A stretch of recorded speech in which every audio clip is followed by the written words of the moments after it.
অনেক অনেক গত 2 বছর আগে আমি গেছিলাম তো ওই বছর খুব ভালো হয়েছে। তফাৎ ওইখানে তো আপনার ন্যাচের সিট ছিল, তখন সিট ছিল না, এখন তো উপরে সিট আছে সবগুলোতে। সবাই মানে ইয়ে আছে, স্কাউট আছে না, ওরা নিচে সবাই, যে কারণে শুধু আমি আমার ওয়াইফ। অনুভূতিটা আসলে জানতে চাই একটু বিস্তারিত, কেমন লাগছে? আল্লাহর ঘরে যাবেন আপনারা? অনেক ভালো, আল্লাহ আজ সবার জন্য দোয়া করতে যাবো, আবার নিজের জন্য।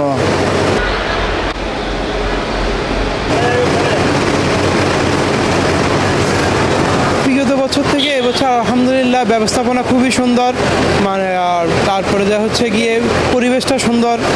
তারপর আগে যে একটা পরিবেশ ছিল এটা থেকে এখন স্বাচ্ছন্দ্যবোধ এবং খুবই সুন্দর পরিবেশ। আপনি কি বেসরকারি ব্যবস্থাপনায় এবারে বরযাত্রী করছেন? জি, বেসরকারিভাবে। প্রতি বছর যে হজ টিকিটের ক্ষেত্রে একটা বিড়ম্বনা থাকে, অতিরিক্ত ভাড়া আদায়ের যে একটা প্রবণতা দেখি, এবছর আসলে সেই চিত্রটা কি? না, ওইরকম কোনো চিত্র নাই, আলহামদুলিল্লাহ এবার সব কিছুই মোটামুটি ভালো, খুবই সুন্দর। ওয়ালটন আবারও মিলিয়নিয়ার অফারে ওয়ালটন ফ্রিজ কিনে আপনিও হয়ে যেতে পারেন মিলিয়নিয়ার। আমি নিজে যাইনি, আজ এই বছরের প্রথম। এবছর মানে ব্যবস্থাপনা সুন্দর। এবছর তো আমরা কোনো রকম হয়রানি বা কোনো রকম সমস্যা দেখতেছি না, যা দেখছি খুবই সুন্দর আর কি। কে কে যাচ্ছেন হজে? আমরা দুজন যাচ্ছি। আসলে অনুভূতিটা জানতে চাচ্ছি, আল্লাহর ঘরটা off করতে এখন আল্লাহ আসলে করে। কেমন কি চলছে আসলে মনের ভিতরে? এর আগে অবশ্য আমরা করে এসেছিলাম তো, সে অনুভূতি তো অবশ্যই ভালো আছে।